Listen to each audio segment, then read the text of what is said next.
Hi, good morning. It's nice to see some faces that I recognize in the audience. My name is Michelle Johnson. I'm with Lighthouse Advisors. I was actually, it's funny because when I was coming in today, I had this flashback because I was a PSEO student, which is now called CCP, but I was here when I was in high school, and I have a lot of fond memories from Lakeland.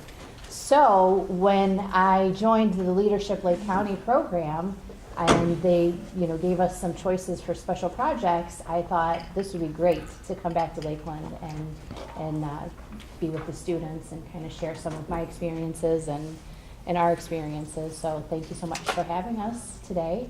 As I mentioned, I'm with Lighthouse Advisors, and that is a financial planning firm. We do retirement planning and investments and all sorts of stuff, and I'll let James talk because he and I are in the same industry. Do the same thing, yeah. Both of us are here today. Yeah, thank you, Michelle. James Schleicher, I'm with Team IBB. We have two locations, one Willoughby, one in Hudson, and then actually one of the panelists, Sanjay Parker, he opened up the CoLab in downtown Willoughby, so we're going to be part of that too, so we're pretty excited. But I'm from Willoughby. Went to Notre Dame College to run track, which was a terrible decision. So don't go to school to run track and rack up student loan debt. All right, my hip barely works, so not worth it. But anyway, this is the opportunity of a lifetime for those of you in this room. This is like the dream team, the all-star team. We're very lucky that we get to interact with them and check out Leadership Lake County because it's just an absolutely fantastic program. I had no financial background. The last 5 years, I'm top 6% in the world in financial services. It was a very hard road, so what I will say, take one thing from this panel and grab onto it and just go. Take action, get results, no matter what if it's finance, awesome. If it's something outside of finance, whatever it is, be the leader of that, and then everybody else will start following. So it's just kind of, be prepared for a very rough road, but it gets easier and it's a lot of fun.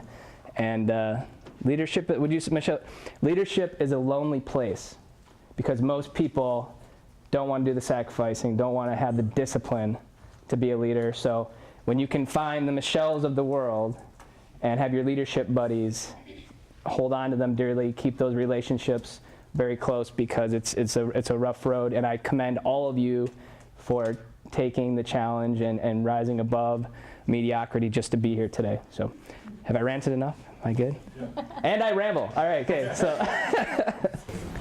All right, well, let's get started here. So for those of you who just came in, Michelle Johnson. I am with Lighthouse Advisors, and I'm also on the Leadership Lake County signature class of 2019. Obviously, the best class ever. Can everyone hear me? Yes. Okay. So I'm going to I'll introduce maybe half, and you can introduce the other half because James is our other moderator.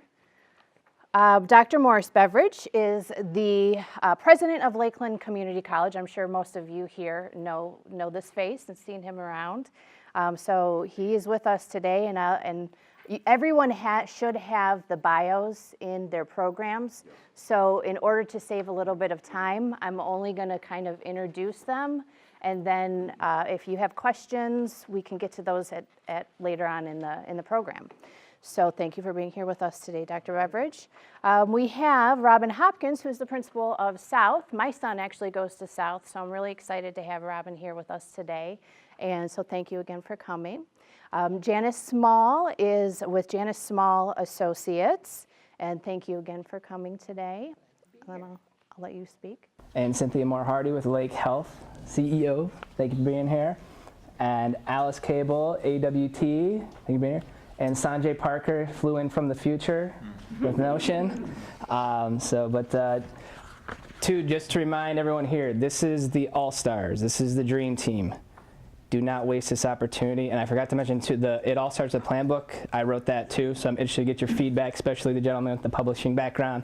Probably like, this is the worst. Yeah, well, thank you all for being here. What we're gonna do is we're just gonna alternate questions. First two will be to all the panelists. The biggest thing is, obviously, we know there's just an absolute wealth of knowledge and wisdom at this table, this panel. So I think that just trying to hone in on whatever comes to you, whatever your instinct and your gut, whatever you're feeling in the moment is the best thing that we would definitely want to draw out of it. So, and then we will wrap up with some Q&A. So that's where, if you have questions, be sure that you're ready to ask them for that last 15 minutes or so, and we can drill down deeper into the leadership awesomeness. So. Yeah, you should have in the packets that you have in front of you that was donated from Leadership Lake County. Thank you, Jesse. There should be some places to write notes. So if you want to take notes and jot down some questions that you might have for our panelists, that'd be great. Okay. Yes, there'll be pop quizzes for extra credit afterwards. So. All right, so to all our panelists, first question we want to start with is. I have a question. Oh yes, go ahead. Can we hear who they are? Yes, you can. Yes, you can. All right, so go ahead. Hi, my name is Flora, and I'm here in Lakeland. I got my associate's in arts degree in social sciences from Tri-C. I came here to Lakeland for my third degree in applied science and multi-skill health tech. You know what we say about Tri-C? What's that? Tri-C, then Tri-Lakeland.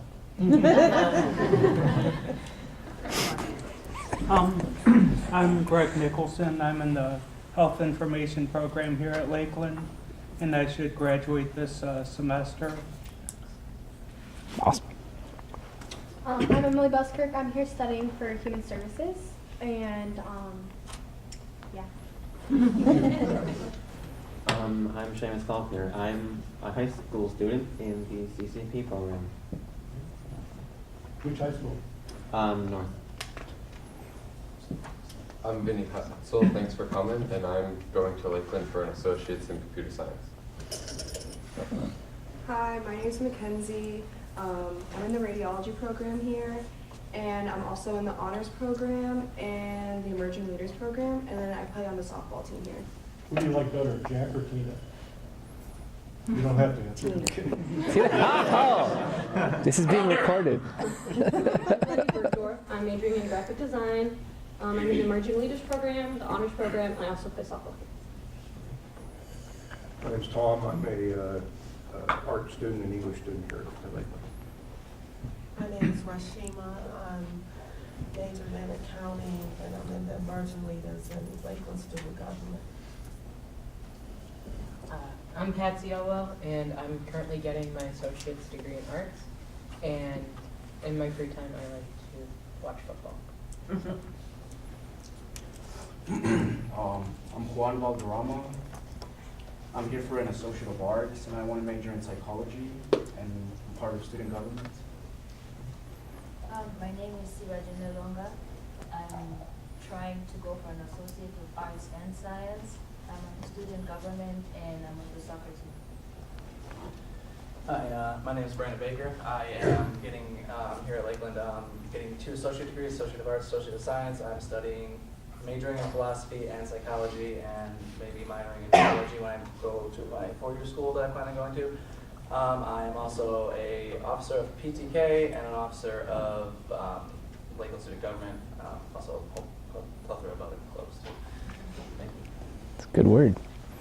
My name is Christina Shapiro, and I'm here taking my prerequisites for nursing program. They already accepted me in the nursing program, and I will start it in this fall. Hi, I'm Patrick McKiernan. I've graduated from Lakeland 3 times. Associate of Arts, Business Management, and Entrepreneurship. Last year, my friend Christina and I were in Emerging Leaders, and this was the presentation we liked the best, so we're very happy that they allowed us to come as visitors again. Thank you. All right. Thank you very much. Is there any other questions or comments before we get started with the questions? Good? All right. Very good. Well, so the first question to all the panelists, and you can go in whatever order if you'd like, is what single characteristic should every leader possess?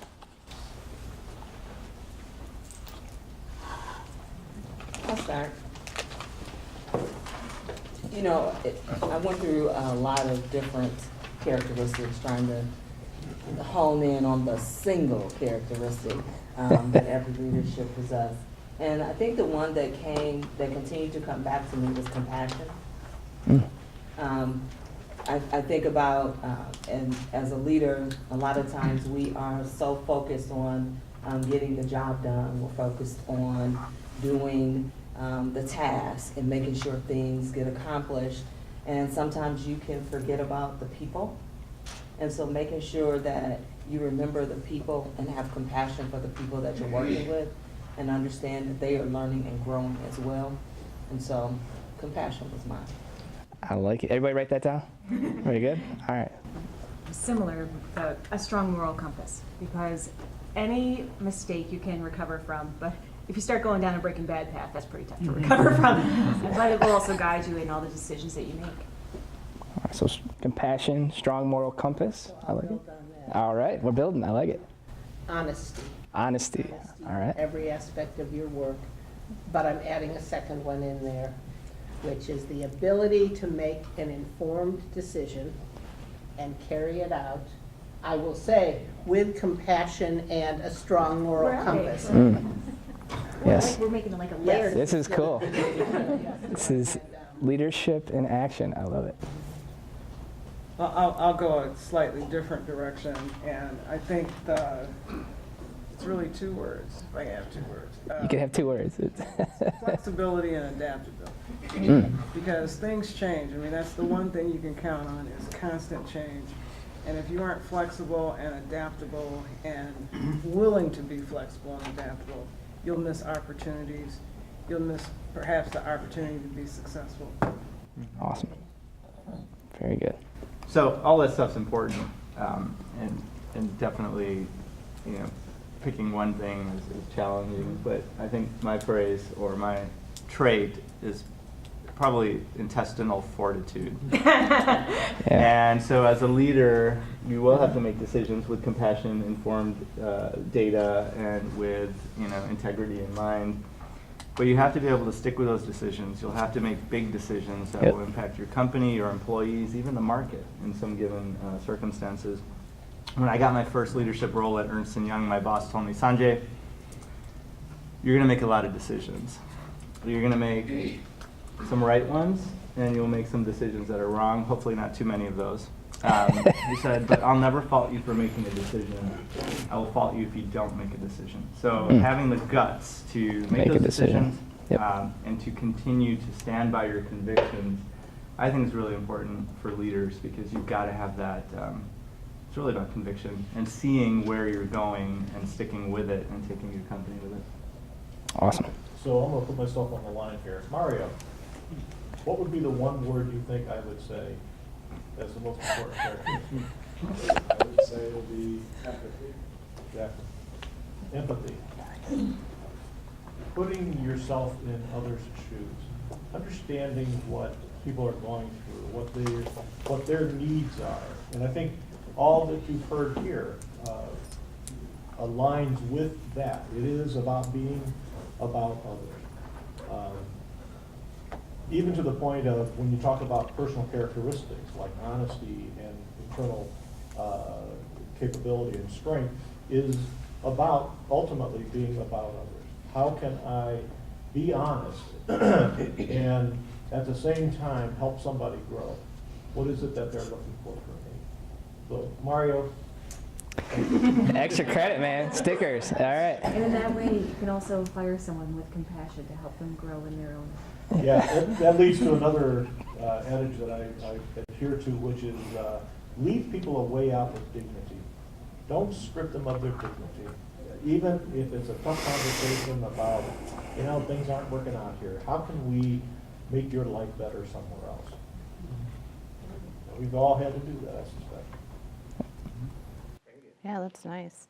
So when we took kind of a survey of past students and students that are currently in the program, one of the things that they were really interested to know was how you see the role of social media in leadership, or is it in the workforce in general? Do you see it as being a positive, a negative? Can you touch a little bit on how you feel about social media? Yeah. Well, the surveys typically indicate 77% of people admit to using social media while on the job at work. The other 23% are lying.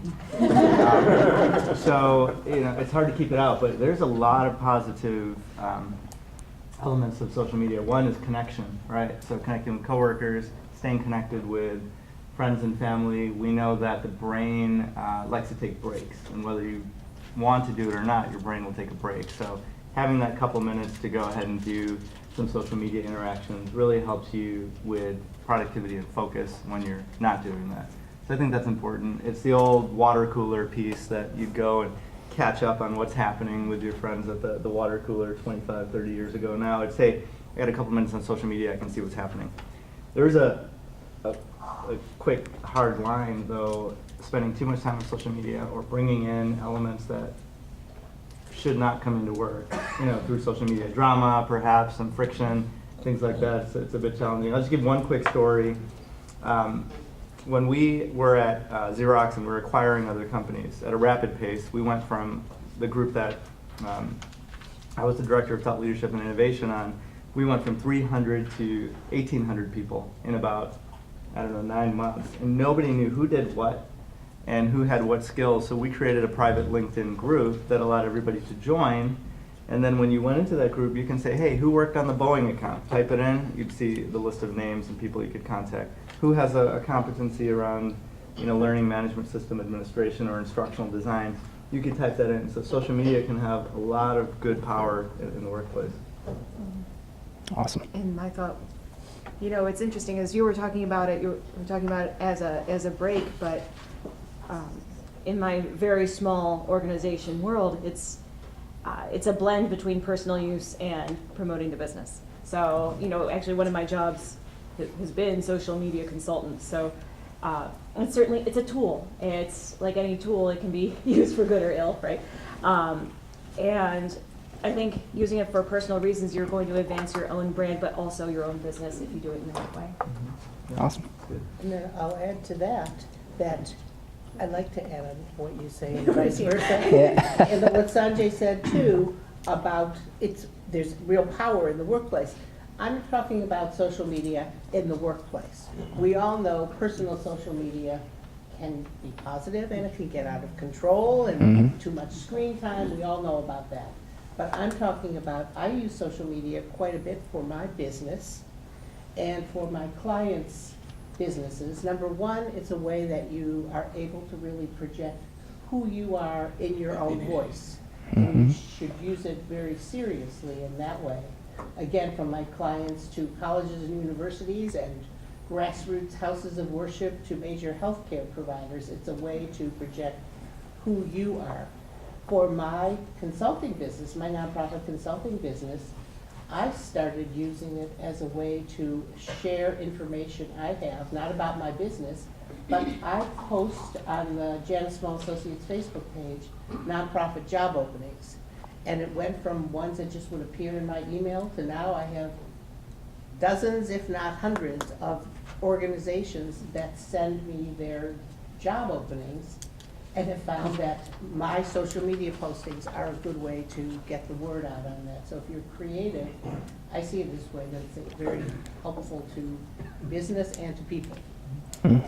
We work, we live in an age where social media is, it's like the cell phone when it came out, in 2001. It is everything.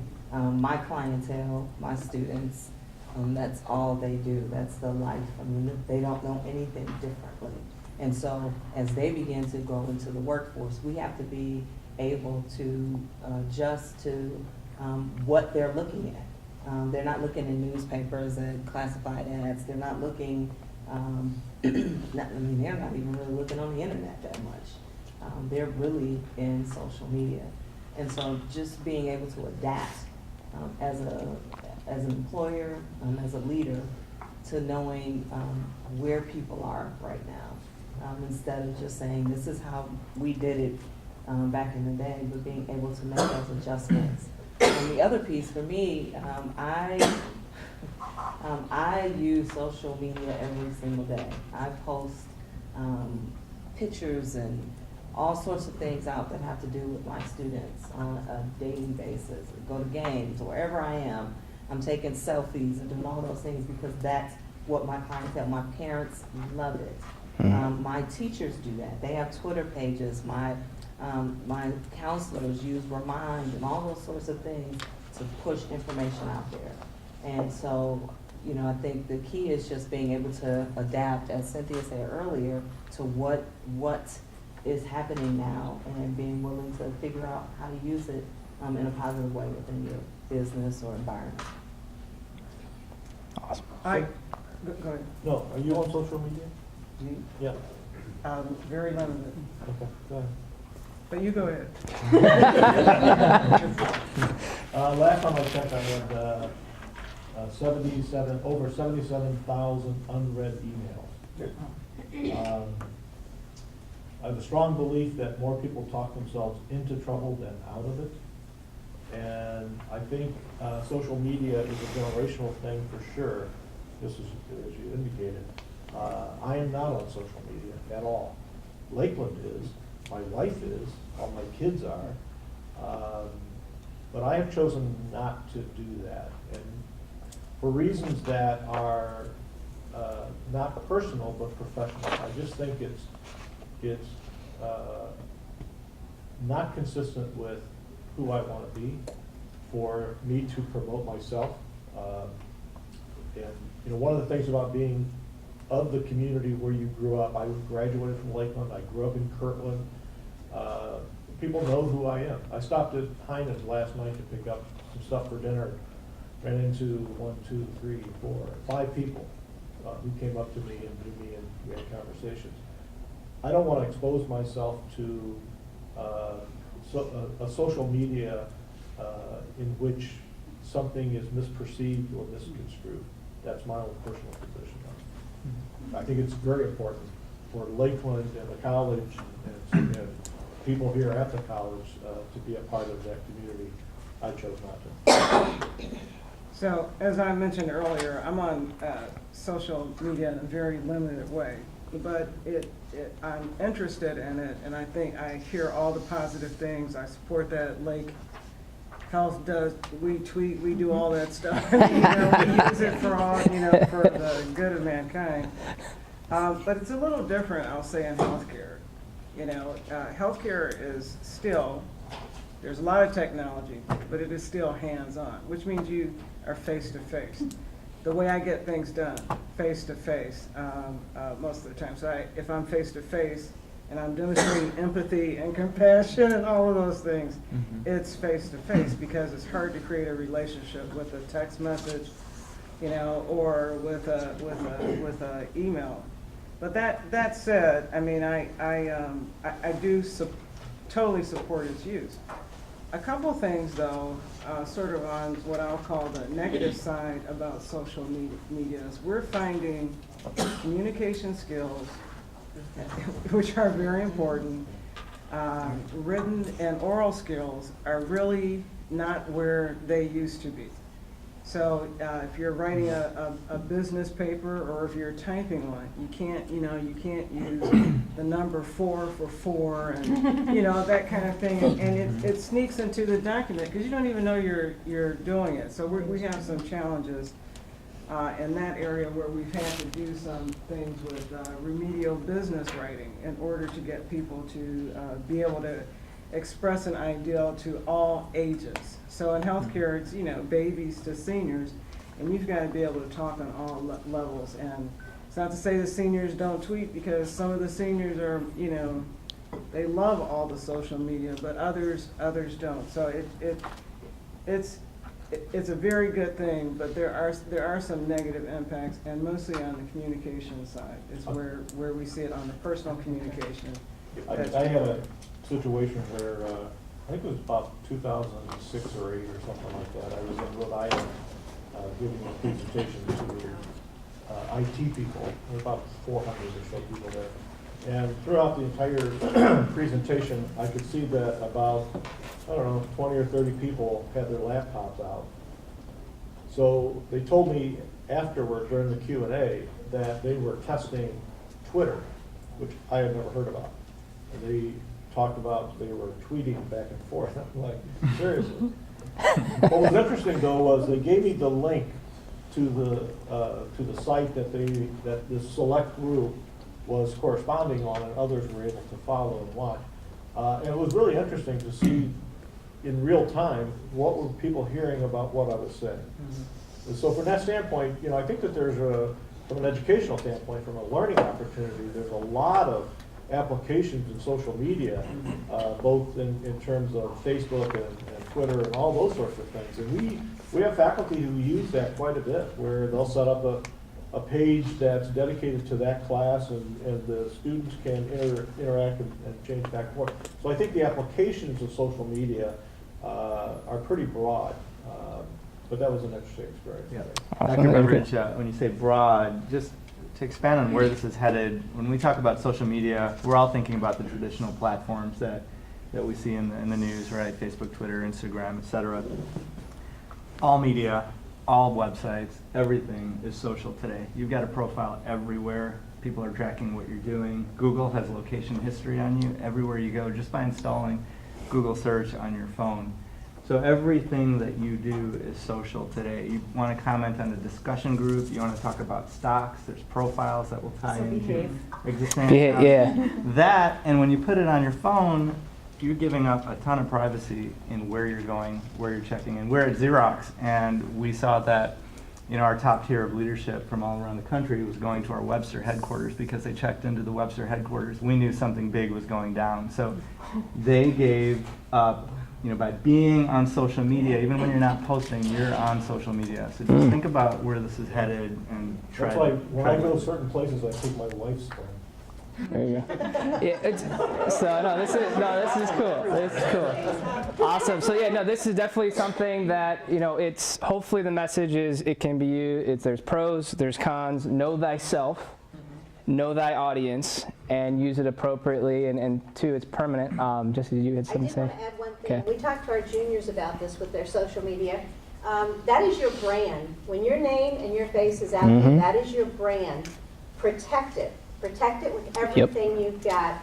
And when people ask me, we want to do a class page for Leadership Lake County, it's like I get administrative rights and I can shut it down. Because you always want to make sure that what is going out there, pay attention to the things you like, that you love, because that's all tracked in your social media. So protect it, that's your brand out there, and it is the most important thing you put forward to the public. Yeah, Jesse, last comment on that. Social media in the workplace starts today, even before you have a job, because that will be exposed when you're working. Absolutely. So thank you. All right. Awesome. Social media, so controversial still. That was a good topic. All Good right, topic. awesome. Well, so we're gonna thank you all for that, and then hopefully that was some good info for you. We're gonna go more direct questions for each of you. So we'll just kind of go down the line here. So Dr. Beveridge, the question we had is, what's the most common negative trait or traits that you've seen derail leaders' careers? Speaking of social media. Yeah, so I was thinking about that.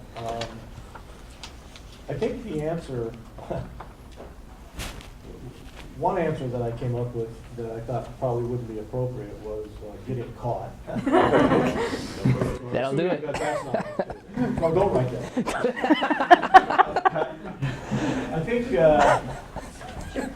I think not doing what got you the job, right?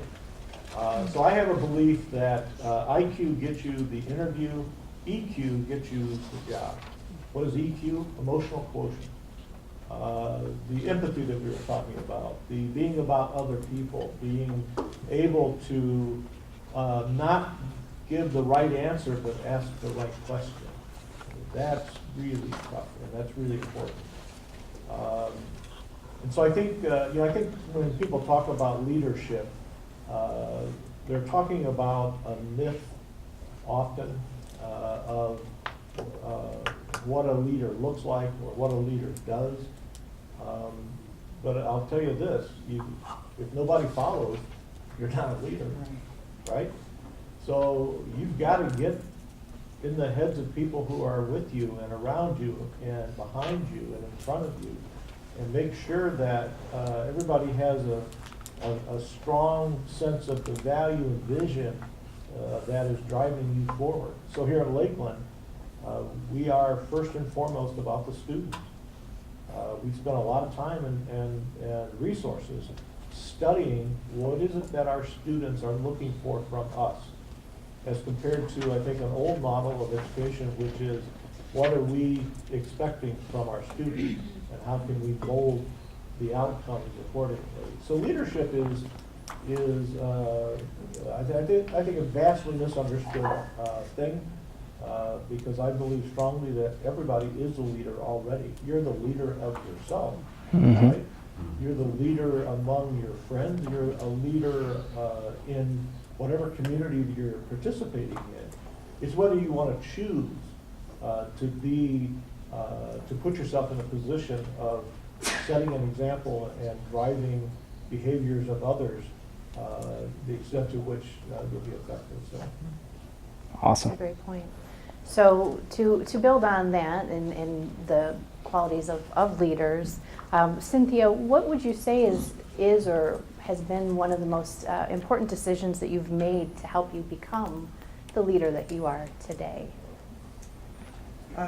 There are several things, one of which is probably in my bio, that I'm a registered nurse.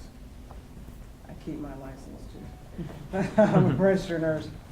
And I decided from some observation that a lot of the leaders in healthcare had never touched a patient. So I decided that I'd find out what credentials they had, and I would obtain the same thing. So to go from nursing clinical to get an MBA, that's a little bit of a leap, but I made that leap.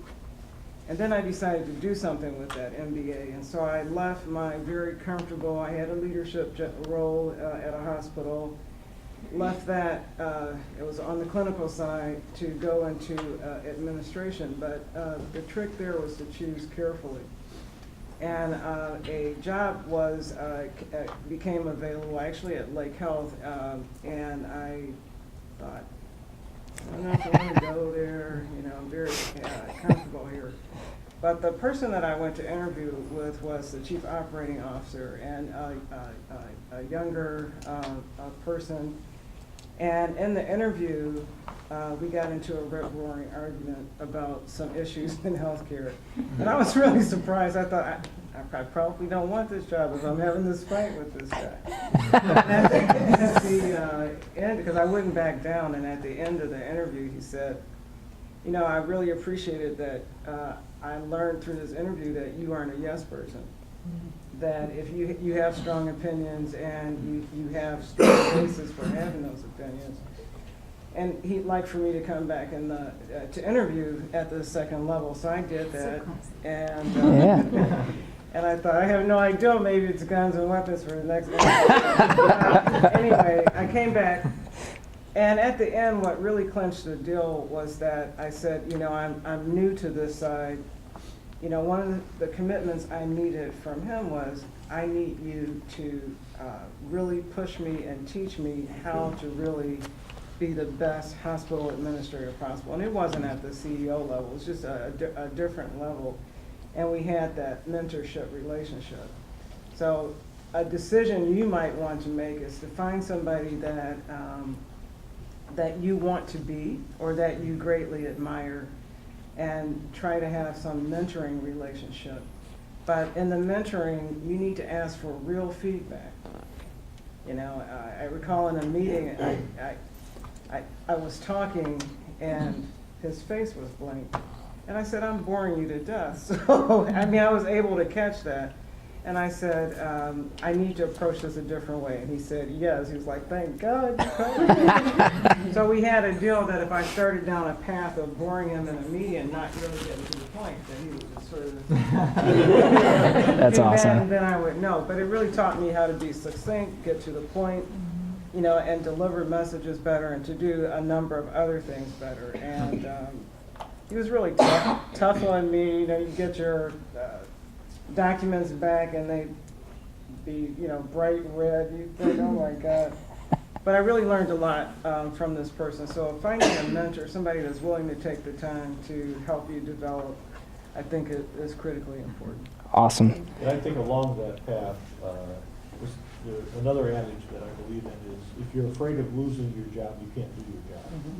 Yep. And in a leadership position, that really becomes important, because if you're focused on saving yourself, you're not going to save the organization. Right.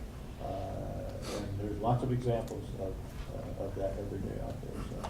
Awesome. Very Yeah. true. I have on my desk this, it's metal, and it says, "What would you do if you weren't afraid?" It's awesome. And that's a question you really do have to That's ask. awesome. Very good. And so James, that's yeah, perfect. I know we were transition. going back and forth, but I sorry. kind of want to ask the next question. if Oh, you don't okay. mind. Do your thing. That's Taking leadership over. right there. Take control.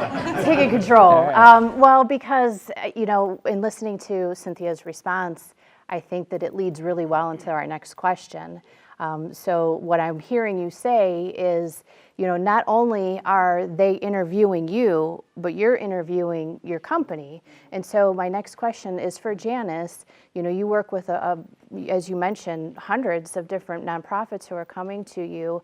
You know, as a soon-to-be employee, you know, what kind of characteristics should they be looking for in companies when they're out there searching for their careers? Great. First thing, we heard a lot of the know thyself when we were on the social media question. Know yourself and what you're looking for before you start thinking about the companies.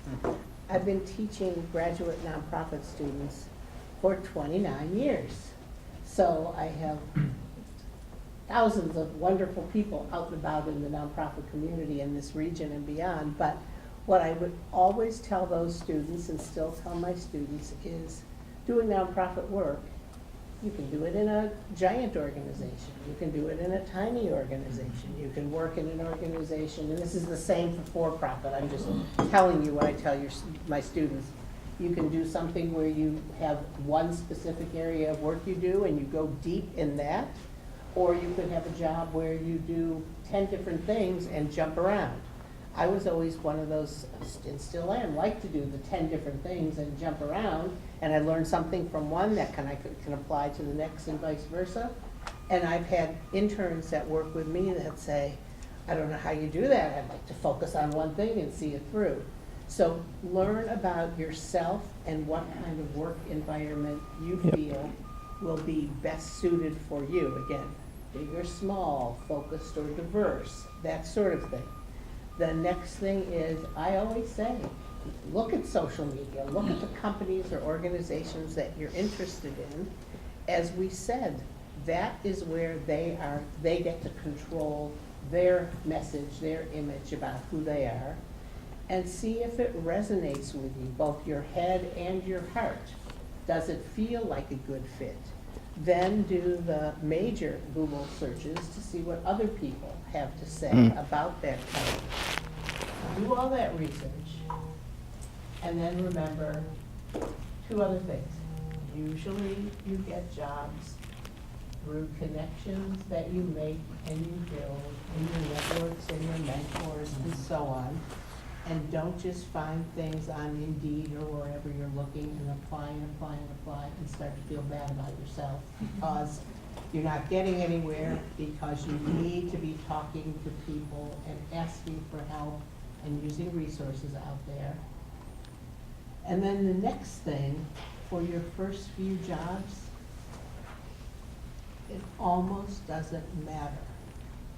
These are assignments. You're not marrying these companies. Take a job that feels right at the time. You will do good for that company or organization. You will learn more about yourself. I am not one of those people that say as soon as you get a job, you should start looking for your next one. I don't believe that. But I do believe if you do a really good job at what you're doing, you will learn what you like and what you don't like, and listen to that and hear that, and that will lead you to your next job. There's a article, a great article, I think he later wrote a book about it, by Mark Branavetter, entitled The Strength of Weak Ties. And so he was looking at, he was an HR guy, I think, but he was a researcher. And he was looking at how people get jobs. And what he found was that you don't have to be a blood brother with somebody in order to open a door. You just have to have a connection, whatever that connection might be. And maybe that connection is a social media connection.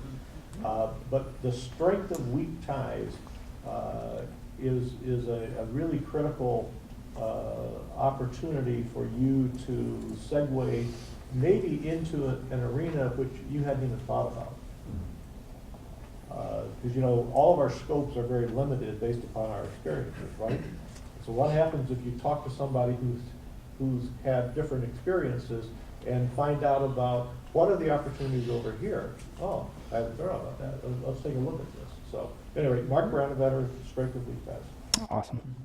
Very good. So Sanjay, the next question is for you, and basically it's what do you think leadership looks like in the future? So I think the future of work is going to be completely different. So if we go out, let's say 15 to 20 years, I think a good book that, not the good book, but a good book that I read was called The Second Machine Age by two MIT researchers, Andrew McAfee and Eric Brynjolfsson. And they looked at the course, Andrew McAfee, The Second Machine Age. And they looked at, through the course of human history in terms of progress, they tried to quantify where we made significant leaps in human progress. So they looked at everything in history, including the invention of the wheel, domestication of farm animals. They looked at negative effects where in the 1600s the bubonic plague wiped out 33% of the European population. They found one thing that had an inflection point in the course of human progress, almost 90 degrees, and it was the invention of the steam engine. Moreover, the Watt steam engine, which was actually 3% efficient, which was 3 times as efficient as typical steam engines at the time. What that allowed us to do was amplify human muscle power more than we ever were able to do with animals or anything. So we were able to build factories, we were able to build trains, steam engines, basically create cities and urbanization as we have today.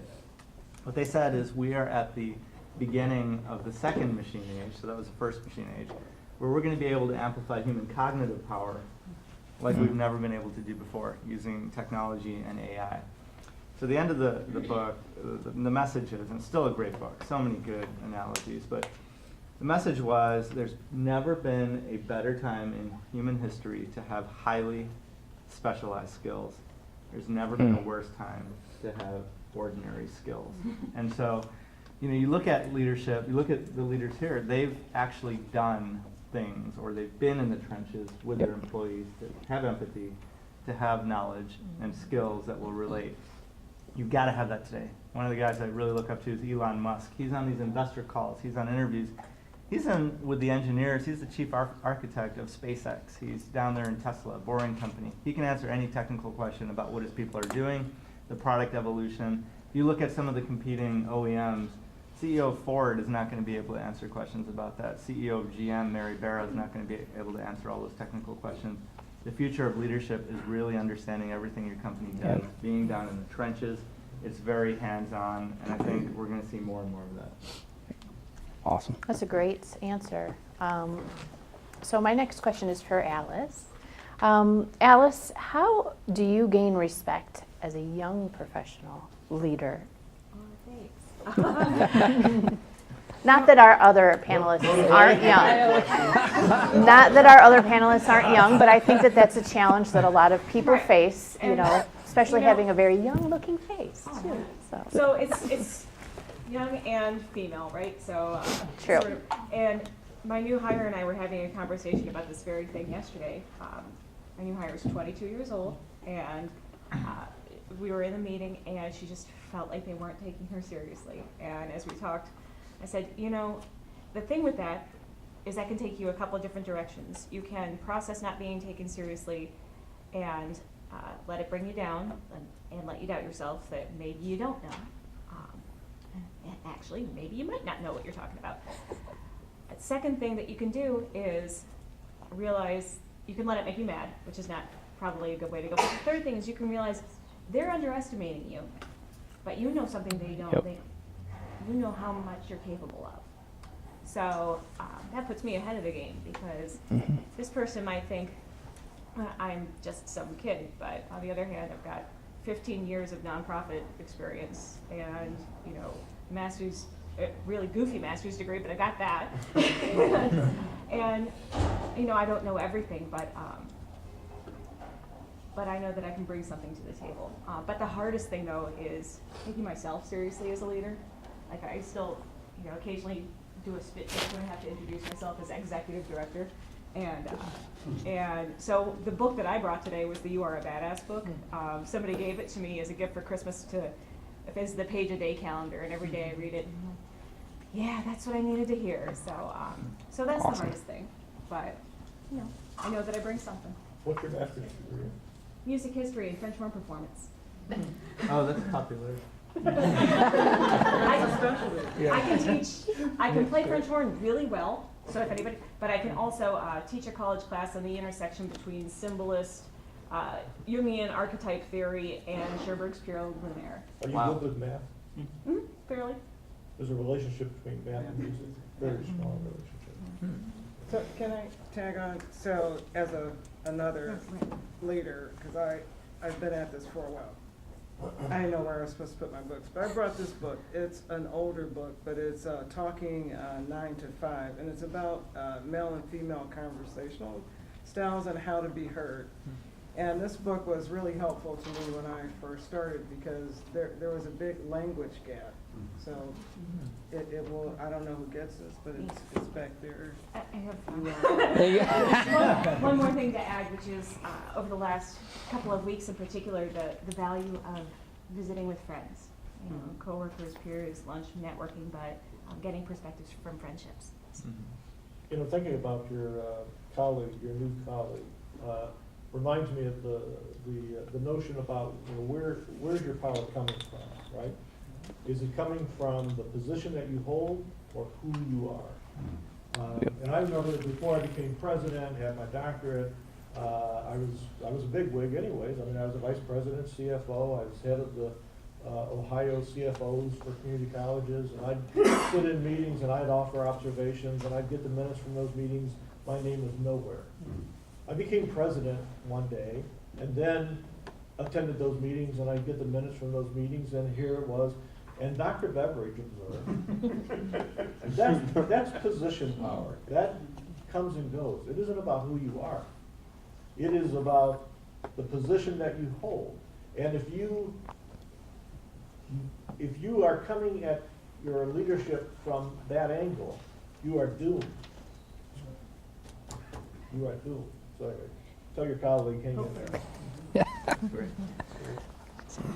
All right, and Robin, we're going to have our final question to you. I am a proud South High grad, so and coached track for a little bit recently. But the question that was going to be asked was, what mindset do you find helpful to achieve inclusion in the field of education? So, first of all, when I read that question, I was confused.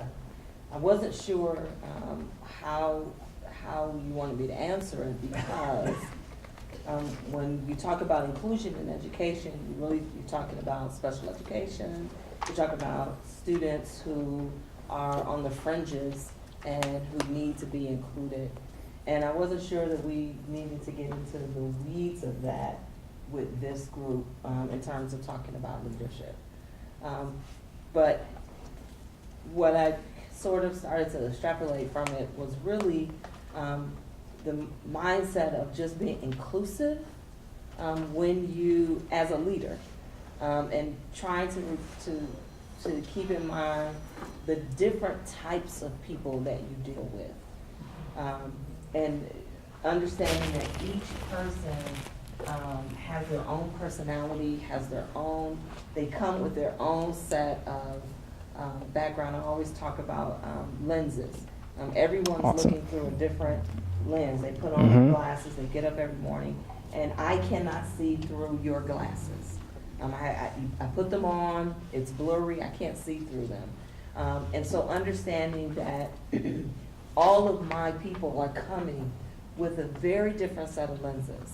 Yes. And so how can I, as a leader, make sure I am including all of them in this, this vehicle that we're trying to drive? And so for me, that mindset really is just, it's about the relationship.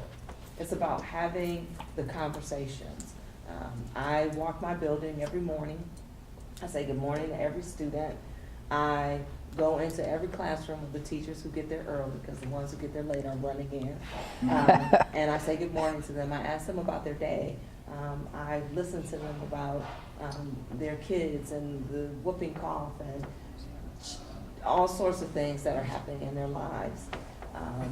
And I can use all of that information to, when I need them to do something, when I need to push them, I can use all those pieces to help me understand where I need them to go, or what I need them to do, or how far can they go, or how, you know, what limitations do they have. You spoke about being young and female. I am the first African American at South High, and the only one there. And I'm the first female administrator there. That's awesome. So I had to walk in with a different perspective. And I had to think differently just about who I am and what I stand for, what I believe, and how am I going to relate in this space where I am a singleton. And so it's really just, to me, it's about building the relationships, getting to know people, and who they are and where they come from, so you get a good feel for how you can best push them to be the best version of themselves within your organization. Awesome. And thank you very much, too, because I actually went to Notre Dame College to run track, and then I was going to be a teacher, so I could come back and coach, and I realized how hard the education world is. So thank you for all. I was the kid that needed included in class because I just wanted to go run 15 miles instead and not read a book. Right. So, but awesome. Thank you. Well, thank you again to all of our panelists. James, you were right. This is the dream team. Dream team. I really believe that. Yes. No. Yes. So I'm going to open it. I'm going to open it up to. Oh well, I'm going to open it up to some questions. Yeah. Unless you want to say something before we open it up to some questions. Creative confidence. Yeah. Some lucky If you student. don't pick it up, go buy it. Yeah. Because if you're sitting up here someday, you will have gotten here because you were creative in finding answers that other people weren't noticing. Yep. Awesome. Yeah, so we got about 9 minutes for Q&A, and please do not, leaders are not bashful. They're not afraid to ask a question, especially too, this is the dream team, so fire away. So anybody want to go first? Speaking of your book, when did you write it and what inspired you to write it? What is it about? I'm in no way qualified to write that book. It was written by David and Tom Kelly. It talks about, have you ever seen a 3-year-old sitting with something, tearing it apart, finding out what's going on? The old saying is, every 3-year-old is a scientist, and then we beat it out of them. And so it's that curiosity and the courage to be creative in a situation or a challenge. We could go down the table here, and I think we could get example after example after example of creative solutions to challenges that other people maybe were afraid to think about or ask about. I can tell you one that I'm proud of. I was a director of finance at the city of Mentor for 8 years. And every year we would take guns off the street, and then we'd have this big auction where we'd sell the guns and put those monies into the reserves. And so I asked this, so one year we had a 357 Magnum, right? Huge gun, Clint Eastwood type of gun. And so we were all excited because it was going to bring in all kinds of money.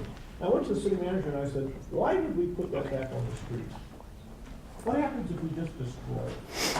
Well, we've never done that. I know. But why are we giving guns back to people who want to use them possibly? And so from that point on, I don't know if they still do it, all the guns that are collected are destroyed. Ask a question. 7 minutes. Actually, I have one for Cynthia Morris.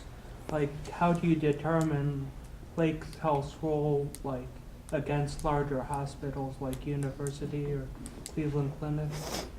30 seconds or less. That is a very long question, but I'll try to answer it this way. You know, our mission really speaks to partnership and providing local access, healing with compassion, and superior quality. With that in mind, stay focused on what your mission is and what your market area is, and you do those things that you believe you need to do for the community. You invite a lot of input from the community. You partner with the community. So that's one aspect. That said, we've made some brave decisions where there was a lot of intestinal fortitude, and we are opening a new hospital in Beechwood. Yeah, it looks great. Yeah. So you have to make decisions about growth. You have to make decisions about, you know, the future of the system, and you have to take risk. And so I won't Risk. All of that is just all in a day's work. But those are things that you just need to do, and not so much focus on the competition. What's good for Lake Health? Awesome, perfect. Yeah, my question is for Robin. I liked what you said about the lenses and looking through other people's glasses a lot. My question for you is, how would you compare that to the like the common phrase of not knowing someone until you can walk a mile in their shoes? Well, I think the point of that is, so I can't know you until I walk a mile in your shoes, but I can get to know you. And so I may not know the path that got you to where you are. I may not have done that. You know, I didn't do what he did. I didn't do what she did. But it's about understanding what he did and being able to understand and empathize about what she did and how she got to this place. So I don't know I can't explain what they did, but I can empathize with what it took to get them there. That's and so I think awesome. that's the key. I like that a lot. I'm going to use that because, like, I commonly think of the walking a mile in someone's shoes to get to know them, but I really liked what you said about being able to look through their lenses because they see things differently. Yep. Are you familiar with the collaborative parenting, the shifting the lenses? So, there's a parenting philosophy where you have to shift your lens and see that kids are generally doing the best they can, and that's the lens that you're looking through, that people are trying to do their best, but they might have lagging skills or problems that are prohibiting them, that's making them do crazy stuff like tear apart their teddy bear, right? So if you come from the lens that people are trying to do the right thing, but there might be something going on. Yep. Oh yeah, there's always more to the story. Very good. Right. That's my question for Sandra. How do you, what's your opinion on the balance of trying to be a successful corporation and trying to bring staff out of poverty? Yeah. So I left Xerox after 3 years of being Director of Thought Leadership and Innovation, and my role was trifurcated, if you will, into 3 things. One was innovate up, and that's to create new products and new markets to increase our revenue.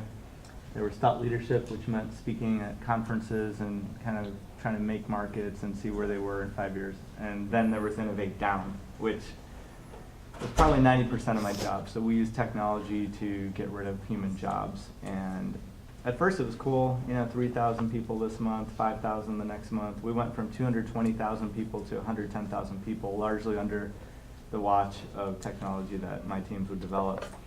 And at some point I realized, I really want to use technology to do the things humans don't want to do, and that they're not so good at repetitive, redundant, mind-numbing tasks. Some of us, all of us have held those roles, and they're still viable, but let's use technology that way. Let's use human brain power to do things that computers aren't so good at, even though that's changing. It's creativity, it's large frame pattern recognition, meaning comparing disparate resources and data fields and coming up with some conclusions. Computers are getting better at that as well. So there's been I'm going to jump to the end here and say there's been a lot of talk with futurists about universal basic income. And what that means is that at some point, a lot of these folks think that technology will evolve so fast, and with machine learning, and as soon as technology becomes to the point where it really truly is perceived as artificial intelligence and potentially sentience, which is when the machines become aware of themselves, the average human will become as useful as the common house cat. And so that's what they're saying, right? So in that scenario, stuff off the table. I don't believe we'll ever get fully there, but in that scenario, it's, hey, let the machines make our lives great. Let us do things. Think about this. And so one of the questions was, did we bring up something about what would you do if you had no fear? The question here is, what would you do if you didn't have to make any money? Humans might pursue more time with creative tasks, with volunteerism, with things that help humankind. And so the futurists will posit that everybody should get some basic income to pay for their housing, for their food, and some basic enjoyment.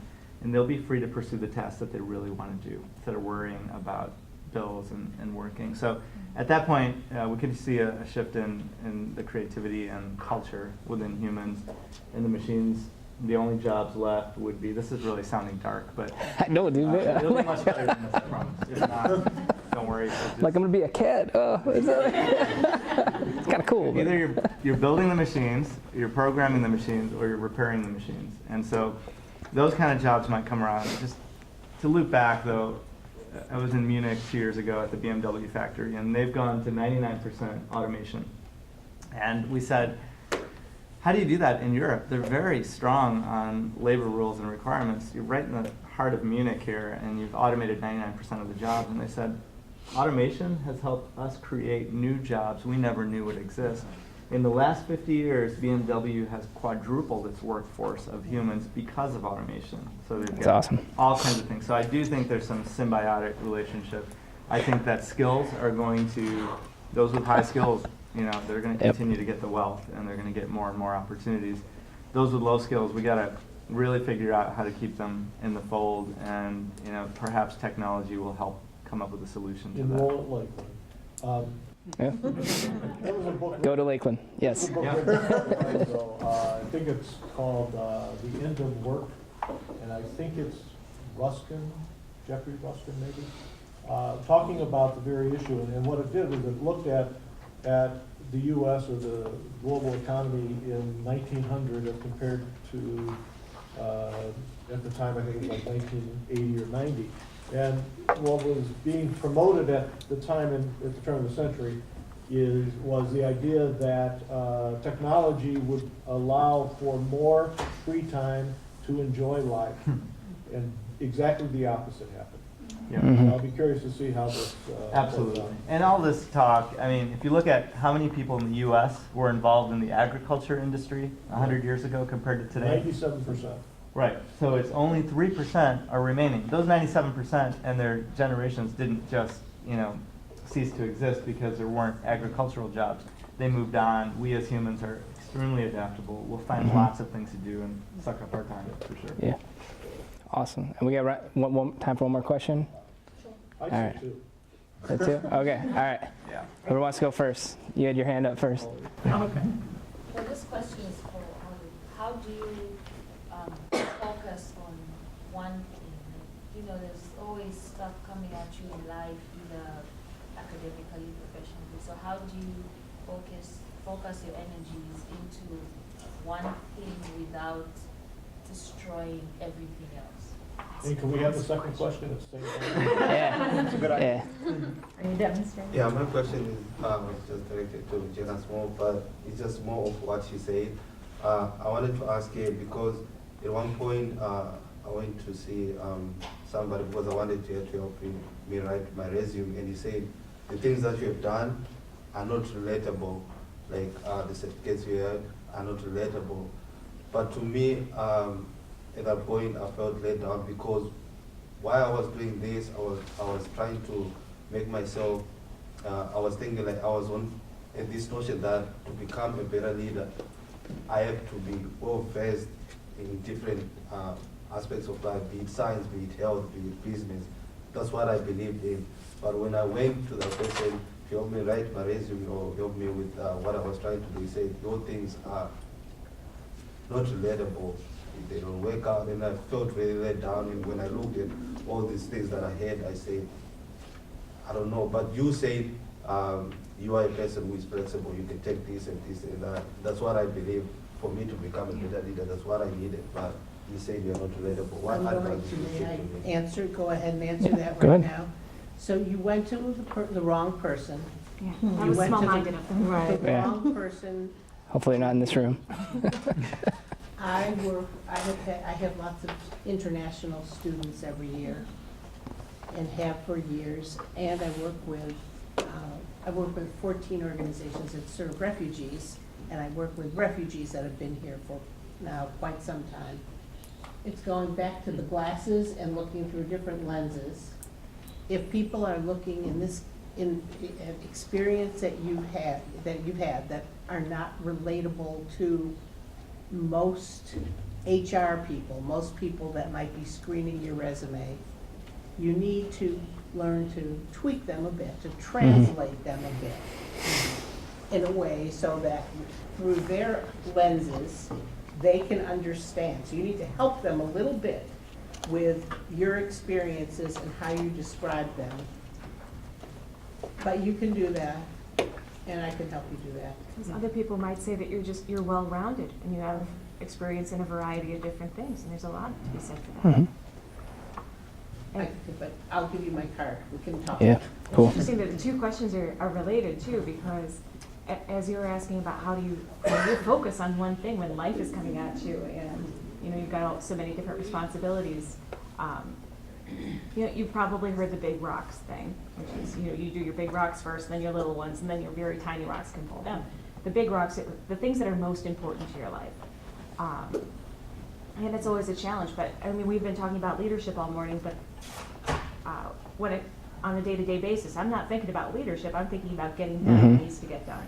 Yep. And based on deadlines, based on importance, based on ultimate impact. I was interviewed by a student one time, and they asked me, what's the hardest part about your job? And without even thinking, I said, putting my feet up on my desk for 15 minutes and thinking.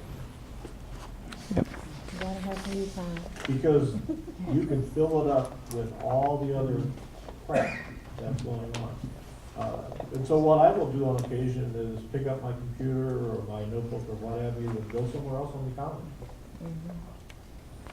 So one of the things that, and this probably you know this is a common thing for me, is I tell my staff,